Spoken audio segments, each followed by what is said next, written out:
Nous accueillons maintenant sur le plateau de Direct Marché Éric Galliègue, président de Valcon Expertise. Bonjour Éric. Bonjour Anne-Laure. Alors on commence avec vous par un bilan des performances sur les marchés cette semaine. Alors un peu de volatilité effectivement, avec plutôt une baisse sur nouveau la mesure qui est faite du jeudi au jeudi, une baisse de 0,7% pour les actions européennes et un peu plus marquée sur les actions américaines, près de 2% de baisse, et un euro qui globalement est stable, donc autour de 1,16 contre dollar. Alors on poursuit avec les événements marquants de la semaine et comment ne pas parler de Donald Trump et du commerce international malmené par ses tweets. C'est toujours le trublion des marchés qui s'est largement exprimé au cours des derniers jours et de la semaine écoulée avec le chaud et le froid, l'idée de taxer ou plutôt d'interdire les investissements chinois aux États-Unis, puis un pas en arrière qui a permis au marché de rebondir. Donc on a véritablement, on le sait depuis le début, mais une inconnue absolument majeure sur les marchés et le commerce international et les relations internationales de façon générale, qui est personnalisée par M. Trump. Et donc c'est à nouveau un point négatif dans cette actualité. En tout cas qui inquiète énormément les marchés. Bien sûr. Alors on poursuit avec le Brexit et pour le moment aucun accord possible entre Européens et Britanniques. Est-ce que ça peut s'améliorer? C'est vrai qu'on s'est habitué à l'incertitude de ce Brexit dont on a fêté le 2e anniversaire. Ça fait déjà 2 ans que les Britanniques ont choisi de quitter l'Europe.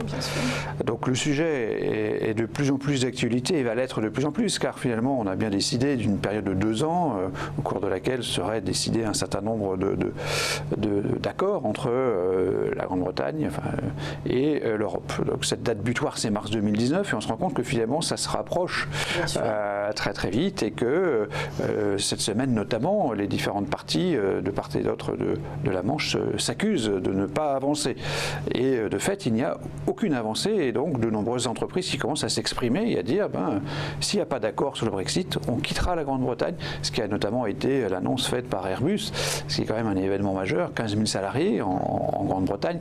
Et donc effectivement un stress qui monte en puissance et qui devrait encore marquer le 2e semestre de cette année 2018. L'autre sujet, c'est les grandes institutions financières qui s'inquiètent.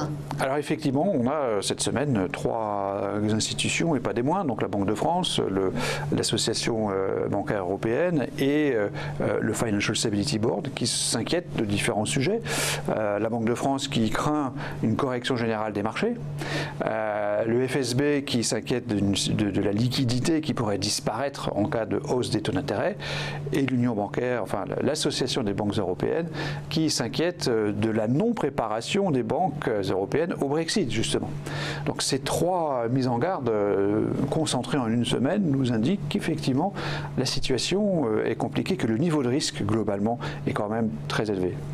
Et on reste dans le domaine bancaire avec la situation préoccupante de la Deutsche Bank. J'ai vu que c'était la seule, sa filiale américaine, c'est la seule banque à n'avoir pas réussi les stress tests de la Fed. Absolument, la banque allemande, la première banque allemande a été dégradée par Moody's. Le verdict boursier est particulièrement inquiétant puisque on a donc une capitalisation boursière qui ne représente que 30% des fonds propres. Donc une décote de 70%, c'est le niveau le plus bas depuis le début de l'année 2009, c'est-à-dire au pire de la crise. Donc le sujet Deutsche Bank pourrait revenir assez vite sur le devant de la scène. C'est une préoccupation importante, effectivement, dans le cadre donc, du suivi des risques de marché. Donc j'imagine que la synthèse de tout cela n'est pas très positive. Alors effectivement, on a une semaine très négative, -4, donc c'est les 4 points que l'on retient sont négatifs. Alors c'est vrai que ce matin, on a un accord dans le cadre du Conseil européen avec, donc ceci pourrait relativiser un petit peu, mais globalement, on a toujours une situation compliquée et donc une notation du risque qui s'est dégradée de 4 cette semaine. Alors au regard de ces événements, quelle est votre recommandation d'investissement ?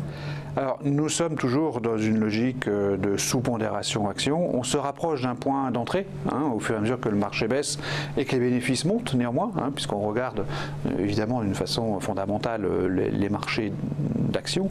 On considère aujourd'hui que la dégradation du risque justifie la contre-performance récente des marchés d'actions. Et en tout cas, nous sommes, je dirais, en embuscade et sous 5200 points, on redeviendrait neutre sur les actions. Merci beaucoup, Éric Galiec, président de Valcamp Expertise.